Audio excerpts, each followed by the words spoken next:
ರಾಜ್ಯದಲ್ಲಿ ದಲಿತರನ್ನ ಕಾಡ್ತಾ ಇದೆ ಅಸ್ಪೃಶ್ಯತೆ. ನಾವು ಯಾವ ಕಾಲದಲ್ಲಿ ಇದ್ದೀವಿ ಅನ್ನುವಂತಹ ಪ್ರಶ್ನೆಗಳು ಕೂಡ ಈ ಸಂದರ್ಭದಲ್ಲಿ ಉದ್ಭವ ಆಗ್ತಾ ಇದೆ. ಹೋಟೆಲ್ಗೆ ಹೋಗಬೇಕು ಅಂತಂತಂದ್ರೆ ಜಾತಿಯನ್ನ ಹೇಳ್ಬೇಕಂತೆ. ಇದ್ಯಾವ ಸೀಮೆ ನ್ಯಾಯ ರೀ?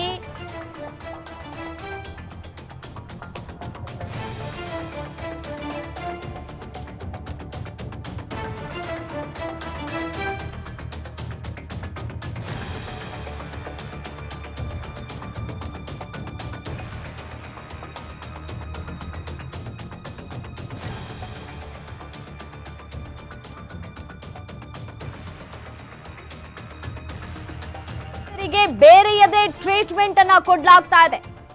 ಮಾಜಿ ಉಪಮುಖ್ಯಮಂತ್ರಿ ಕ್ಷೇತ್ರದಲ್ಲೇ ದಲಿತರಿಗೆ ಅನ್ಯಾಯ ಆಗ್ತಾ ಇದೆ.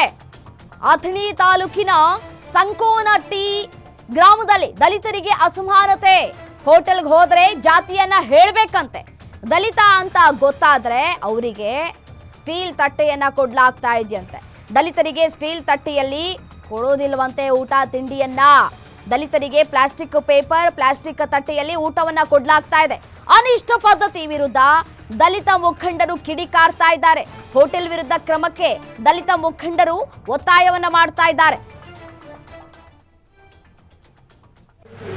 ಅಂದ್ರೆ ಪದ್ಧತಿ ಅಂದ್ರೆ ಏನು ಕಾಸ್ಟ್ ಸಂಬಂಧ ಯಾಕೆ ಆಗ್ತದೆ ಅಂದ್ರೆ ಕೆಳಗಿನವ್ರು ಇದ್ರೆ ಅಂದ್ರೆ ಅಂದ್ರೆ ಪಲ್ಯದ ಮಾತ್ರ ಎಸ್ ಸಿ ಮಂದಿ ಇದ್ರೆ ಅಂದ್ರೆ ನೀವು ಪ್ರೀತಿ ಕೊಡ್ತೀವಿ. ಹಾಂ ಎಸ್ ಸಿ ಮಂದಿ ಇದ್ರೆ ಎಲ್ಲರಿಗೂ ಅಂದ್ರೆ ಎಸ್ ಸಿ ಮಂದಿ ಇತ್ತಂದ್ರೆ ಪೇಪರ್ ನಮಗೆ ಗೊತ್ತಿರಲಿಲ್ಲ ಅದಕ್ಕೆ ಕೇಳಿದ್ರು ನಾವು. ನಿಮ್ಮ ಹೆಸರು ರೀ? ಎಷ್ಟು ವರ್ಷದಿಂದ ಐತ್ರಿ ಹೋಟೆಲ್?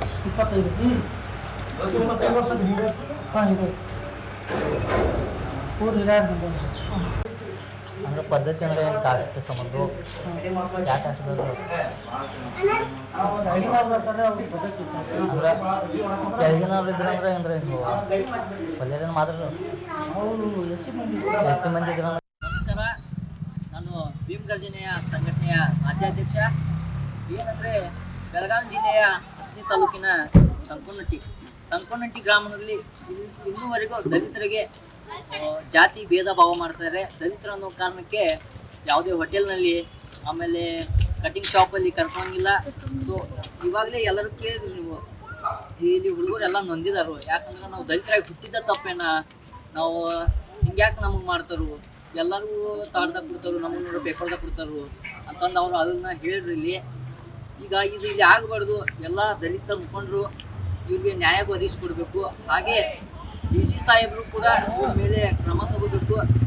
ಜಾತಿ ಭೇದ ಭಾವ ಅನ್ನೋರನ್ನ ಒಂದು ಒಳಗೆ ಹಾಕಬೇಕು. ಇಲ್ಲ ಅಂದ್ರೆ ಬರೋ ಮುಂದಿನ ದಿನಮಾನದಾಗ ಭೀಮಗರ್ಜನೆ ಸಂಘಟನೆ ಏನಿತ್ಲ ರಾಜ್ಯಾದಂತ ಹೋರಾಟ ಮಾಡ್ತೈತಿ ಮತ್ತು ಬೆಂಕಿ ಹತ್ತೋದಂತ ಖರೆ. ಮತ್ತು ಇಲ್ಲಿ ನೋಡ್ರಿ ಸಂಕೋನಟ್ಟಿ ಊರವ್ರಿಗೆ ಸರಿಯಾಗಿ ಹೋಟೆಲ್ ಆಗಲಿ, ಕಟ್ಟಿಂಗ್ ಅಂಗಡಿ ಆಗಲಿ, ವ್ಯವಸ್ಥೆ ಗುಡಿಯಾಗಲಿ ಬಿಡಲಿಲ್ಲ ಅನ್ಕೋರೆ. ಬಿಡಲಿಲ್ಲ ಅಂದ್ರೆ ಸೆಕೆಂಡ್ ಭೀಮಾ ಕೋರಿಗ ಸಂಕೋನಟ್ಟಿ ಆಗ್ತಿದ್ವಿ.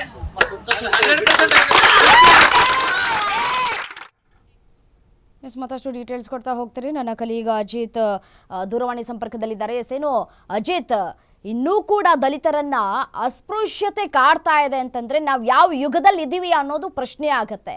ಹೋಟೆಲ್ಗೆ ಹೋಗ್ಬೇಕು ಅಂತಂದ್ರೆ ಜಾತಿಯನ್ನ ಹೇಳ್ಬೇಕಂತೆ. ಯಾರು ಹೇಳಿದ್ರಂತೆ, ಯಾರು ಮಾಡಿದ್ರಂತೆ ಈ ರೂಲ್ಸ್ನ?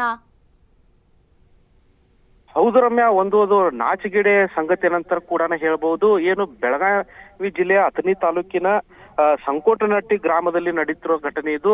ಏನಲ್ಲಿ ಯಾವಲ್ಲಿ ಹೋಟೆಲ್ಗೆ ಬಂದಾಗ ನಿಮ್ ಯಾವ ಜಾತಿ ಅಂತ ಕೇಳಿ ಒಳಗಡೆ ಕರ್ಕೋತಾರೆ. ಒಳಗಡೆ ಆ ಜಾತಿ ಕೀಳು ಜಾತಿ ಅದು ಗೊತ್ತ ಮೇಲೆ ಅವ್ರಿಗೆ ಒಂದು ಬೇರೆ ಒಂದು ಕಪ್ ಇಟ್ಟಿದ್ದಾರೆ, ಬೇರೆ ಒಂದು ತಮ್ಗೆ ಇಟ್ಟಿದ್ದಾರೆ. ಮತ್ತೆ ಅದರಲ್ಲಿ ಅವ್ರಿಗೆ ಒಂದು ಪ್ಲೇಟ್ ಕೊಡಲ್ಲ, ಅವ್ರಿಗೊಂದು ಪೇಪರ್ ಕೊಡೋದು. ಈ ತರ ಅಲ್ಲಿ ಬೇರೆ ಬೇರೆ ಹಳ್ಳಿಗಳಲ್ಲಿ ಕೂಡ ಇನ್ನೂ ತರ ಇಲ್ಲಿ ನಡೀತಾ ಇದೆ ಅಂತ ದಲಿತರ ಮುಖಂಡರು ಕೂಡ ಆರೋಪ ಮಾಡ್ತಿದ್ದಾರೆ. ಇದಕ್ಕೆ ಸಂಬಂಧಪಟ್ಟ ಅಧಿಕಾರಿಗಳಿಗೂ ಗಮನ ಇದ್ರು ಕೂಡ ಯಾವುದೇ ರೀತಿಯಾಗಿ ಇವ್ರ ಮೇಲೆ ಯಾವುದೋ ಕ್ರಮ ತಗೊಂಡಿಲ್ಲ ಅಂತ ಹೇಳಿ ಅಲ್ಲಿಯ ದಲಿತರ ಮುಖಂಡರು ಇರ್ಬೋದು, ಅಲ್ಲಿಯ ಸ್ಥಳೀಯರು ಇರ್ಬೋದು, ಅವ್ರ ಮೇಲೆ ಆರೋಪ ಕೂಡ ಮಾಡ್ತಿದ್ದಾರೆ. ಅದರ ಜೊತೆಯಾಗಿ ಏನಿದು ಅಲ್ಲಿ ಸ್ಥಳೀಯ ಶಾಸಕರು ಇದ್ರಲ್ಲ, ಶಾಸಕರು ಕೂಡ ಗಮನಕ್ಕಿದೆ ಅಂತ ಕೂಡ ಅಲ್ಲಿ ಮುಖಂಡರು ಹೇಳ್ತಿದ್ದಾರೆ. ಬಟ್ ಹೆಚ್ಚಿನ ಖಚಿತ ಮಾಹಿತಿ ಅವರು ಕಾಂಟ್ಯಾಕ್ಟ್ ಮಾಡಕ್ ನೋಡಿದಾಗ ಯಾವುದೋ ಇನ್ನೂ ಖಚಿತ ಮಾಹಿತಿಯನ್ನು ಶಾಸಕರನ್ನು ಇನ್ನೂ ಗೊತ್ತಾಗಿಲ್ಲ.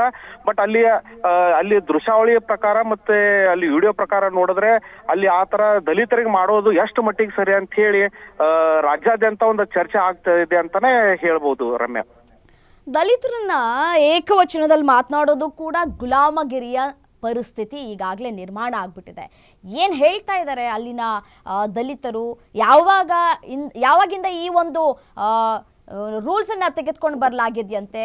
ಮತ್ತು ಅಲ್ಲಿ ಹೇಳ್ತಾ ಇದ್ರು ಅಲ್ಲಿ ಜನ ನಮ್ಮ ಕಟಿಂಗ್ ಶಾಪ್ಗೆ ಹೋಗೋಕ್ಕೂ ಕೂಡ ಬಿಡೋದಿಲ್ಲ, ಯಾರಾದರೂ ಬಂದರೆ ಮತ್ತೆ ದೇವಸ್ಥಾನಕ್ಕೂ ಕೂಡ ಹೋಗೋದಕ್ಕೆ ಬಿಡೋದಿಲ್ಲ. ನಾವಿನ್ನು ಯಾವ ಕಾಲದಲ್ಲಿದ್ದೀವಿ? ಈಗಾಗಲೇ ನಮಗೆ ಸಂವಿಧಾನ ಜಾರಿಯಾಗಿ 75 ವರ್ಷ ಆಗಿದೆ, ಆದರೂ ಕೂಡ ನಮಗೆ ಈ ರೀತಿಯಾದಂತಹ ಅನ್ಯಾಯ ಆಗ್ತಾ ಇದೆ. ಸರಿಪಡಿಸೋದಕ್ಕೆ ಯಾರು ಮುಂದಾಗಿಲ್ವಾ? ಹೌದು ರಮ್ಯಾ, ಏನಲ್ಲಿ ಸ್ಥಳೀಯರು ಹೇಳೋ ಪ್ರಕಾರ ಅಲ್ಲಿ ಏನು ಗುಡಿಯಲ್ಲಿ ಹೋಗ್ಬೇಕಾದ್ರೆ ಹೊರಗಿಂದಾನೆ ಕಾಲು ಬಿದ್ದು ಹೋಗ್ಬೇಕು, ನೀವು ಒಳಗಡೆ ಬರಲ್ಲ, ನೀವು ದಲಿತರಿದ್ರೆ ಒಳಗಡೆ ಬರಬೇಡ ಅಂತ ಹೇಳಿ ಅವ್ರಿಗೊಂದು ಅಲ್ಲಿ ಏನು ಪಂಡಿತರಿರ್ತಾರಲ್ಲ ಅವರು ಕೂಡ ಹೊರಗೆ ಹಾಕ್ತಾರೆ. ಅದ್ರ ಜೊತೆಯಲ್ಲಿ ಕಟಿಂಗ್ ಕೂಡ ಮಾಡ್ಬೇಕಾದ್ರೆ ಅವರು ಅಲ್ಲಿ ಒಳಗಡೆ ಕೂಡ ಬಿಡಲ್ಲ. ನೀವು ಅಜಿತ್ ಸಂಡಕ್ಕಿ ಹಾಗೆ ಸಂಪರ್ಕದಲ್ಲಿರಿ. ನಮ್ಮ ಜೊತೆ ಮಾತನಾಡ್ಲಿಕ್ಕೆ ಮಹೇಶ್ ಐಹೊಳೆ ದಲಿತ ಮುಖಂಡರು ದೂರವಾಣಿ ಸಂಪರ್ಕದಲ್ಲಿದ್ದಾರೆ. ಸರ್ ನಮಸ್ತೆ, ನಾನು ಧ್ವನಿ ಕೇಳಿಸ್ತಾ ಇದೆ ಅಂತ ಭಾವಿಸ್ತೀನಿ. ಮೇಡಮ್ ನಮಸ್ತೆ ಸರ್, ಈ ಹೋಟೆಲ್ಗೆ ಹೋಗ್ಬೇಕು ಅಂತಂದ್ರೆ ಯಾವ ಜಾತಿ ಅಂತ ಹೇಳಬೇಕು, ಮತ್ತೆ ಯಾವ ಜಾತಿಯವನು ಅಂತ ಹೇಳ್ಕೊಂಡು ಹೋಗ್ಬೇಕು ಅನ್ನುವಂತಹ ರೂಲ್ಸ್ ಯಾವಾಗಿಂತ ಬಂತು ಅಂತ ನಮಗೂ ಕೂಡ ಗೊತ್ತಿಲ್ಲ. ನಿಮ್ ಗಮನಕ್ಕೆ ಬಂದಿದ್ಯಾ ಈ ಒಂದು ವಿಚಾರ? ಮತ್ತೆ ಇನ್ನೊಂದು ವಿಚಾರ ಏನಪ್ಪಾ ಅಂತಂದ್ರೆ, ಸಂವಿಧಾನ ಜಾರಿಯಾಗಿ 75 ವರ್ಷ ಆಗಿದೆ, ಬಟ್ ಆದ್ರೂ ಕೂಡ ಅಸ್ಪೃಶ್ಯತೆ ಇನ್ನೂ ಕೂಡ ಕಾಣಿಸ್ತಾ ಇದೆ.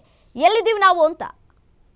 ಅಲ್ಲ ಮೇಡಮ್, ಉತ್ತರ ಕರ್ನಾಟಕದಲ್ಲಿ ಏನಾಗತ್ತೆ, ಈಗ ಈ ಬೆಳಗಾವಿ ಜಿಲ್ಲೆಯಲ್ಲಿ ಇನ್ನು ಕೆಲವೊಂದು ರಿವರ್ ಬೆಲ್ಟ್ ಅಂತಾರಲ್ಲ, ನದಿ ತೀರದ ಹಳ್ಳಿಗಳು, ಆಮೇಲೆ ಈ ಕಡೆ ನಮ್ಮ ರಾಯಬಾಗ್ ಆಗಲಿ, ಅಥಣಿ ಆಗಲಿ, ಈ ಸೈಡ್ ಕಾಗವಾಡ, ಈ ಕ್ಷೇತ್ರ ಮತ್ತು ಈ ತಾಲೂಕುಗಳಲ್ಲಿ ಇನ್ನೂ ಅಸ್ಪೃಶ್ಯತೆ ಜೀವಂತ ಇದೆ.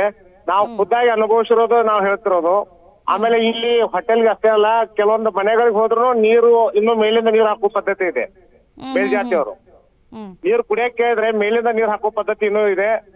ಈಗ ಯಾವುದೇ ಸರ್ಕಾರ ಬಂದ್ರು ಇದನ್ನ ನಿರ್ಮೂಲನೆ ಮಾಡುವಂತ ತಾಕತ್ತು ಇವರಲ್ಲಿ ಇಲ್ಲ. ಭಾರತಕ್ಕೆ ಸ್ವತಂತ್ರ ಬಂದ ನಂತರ, ಸ್ವತಂತ್ರ ಪೂರ್ವದಲ್ಲಿ ಕೂಡ ಈ ಪದ್ಧತಿ ಜಾರಿಯಲ್ಲಿತ್ತು, ಈ ಜಾರಿನೂ ಮಾಡ್ಕೊಂಡು ಬಂದಿದ್ದಾರೆ.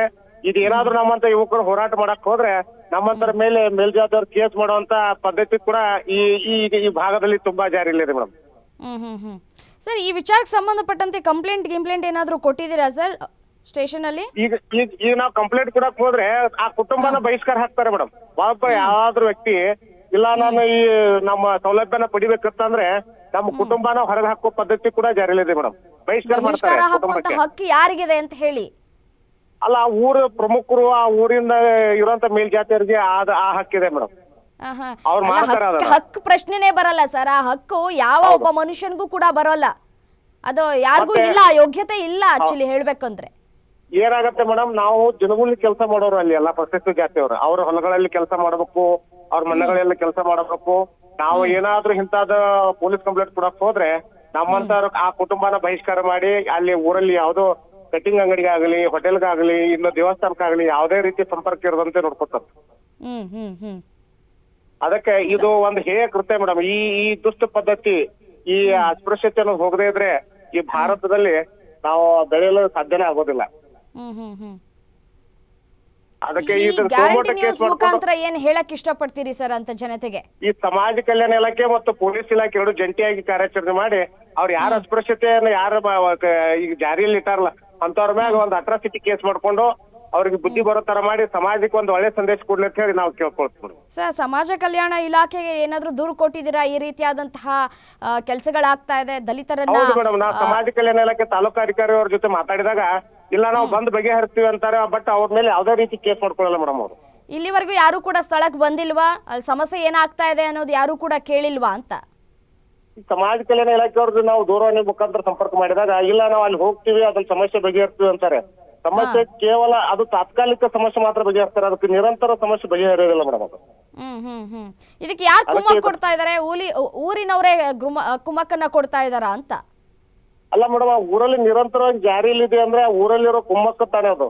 ಊರಲ್ಲಿ ನಿರಂತರವಾಗಿ ಅದು ಅಸ್ಪೃಶ್ಯತೆ ಜಾರಿಯಲ್ಲಿದೆ ಅಂದ್ರೆ ಆ ಊರಲ್ಲಿರೋ ಪ್ರಮುಖರು ಮತ್ತೆ ಇನ್ನೊಂದಂತರ ಅದ ಕುಮ್ಮಕ್ಕಿನಿಂದ ಜಾರಿ ಇರೋದು. ಅಲ್ಲ ಸರ್, ರೈತರು ಬೆಳೆ ಬೆಳಿತಾರೆ, ಅದನ್ನ ಕಳೆ ಕೀಳಕ್ಕೆ ಅಥವಾ ಬೇರೆ ಏನೇ ಕೆಲಸ ಮಾಡೋದಕ್ಕೂ ದಲಿತರು ಬೇಕು. ಅವಾಗ ಅನ್ನ ನಾವು ಬೆಳೆಯೋ ಅಕ್ಕಿಗಳೆಲ್ಲ ಮುಟ್ಟಾಗ್ಬಿಡೋದಿಲ್ವಾ? ದಲಿತರು ಮಾಡಿರೋದಲ್ವಾ ಕೆಲ್ಸ? ಹಂಗಾದ್ರೆ ಅಲ್ಲ ಮೇಡಮ್, ನಾವು ಕೆಳವರ್ಗದವರು ಕೆಳಗೆ ಬರುವಂತ ಕೆಲಸಗಳನ್ನ ಮಾತ್ರ ಮಾಡ್ಬೇಕು. ನಾವ್ ಯಾವ್ದೇ ಅದನ್ನ ಅನ್ನ ಕೀಳೋಕ್ ಭತ್ತ ಕೀಳೋಕ್ ನಾವ್ ಬೇಕು, ಅದನ್ನ ತಿನ್ನೋಕ್ ನಮ್ಗೆ ಹಕ್ಕಿಲ್ಲ ಮೇಡಮ್. ಅದೇ ನಾವು ಓಕೆ ಸರ್, ದುಡಿಯೋರು, ಆಯ್ತು, ನಾವು ನೋಡೋಣ. ತಿನ್ನೋರು. ಗ್ಯಾರಂಟಿ ನ್ಯೂಸ್ ಕೂಡ ಈ ವಿಚಾರಕ್ಕೆ ಸಂಬಂಧಪಟ್ಟಂತೆ ಧ್ವನಿ ಎತ್ತಿದೆ. ಯಾವ ರೀತಿಯಾದಂತಹ ನಿರ್ಧಾರವನ್ನ ಕೈಗೊಳ್ತಾರೆ ಸಂಬಂಧಪಟ್ಟಂತಹ ಇಲಾಖೆ, ಸಮಾಜ ಕಲ್ಯಾಣ ಇಲಾಖೆ ಮತ್ತೆ ಪೊಲೀಸ್ ಇಲಾಖೆ ಯಾವ ರೀತಿಯಾದಂತಹ ನಿರ್ಧಾರವನ್ನ ಕೈಗೊಳ್ಳುತ್ತೆ ಮತ್ತೆ ಕ್ರಮ ಕೈಗೊಳ್ಳುತ್ತೆ ಅನ್ನೋದನ್ನ ಕಾದ್ ನೋಡೋಣ. ಧನ್ಯವಾದಗಳು ಗ್ಯಾರಂಟಿ ನ್ಯೂಸ್ ಜೊತೆ ಮಾತನಾಡಿದಕ್ಕಾಗಿ.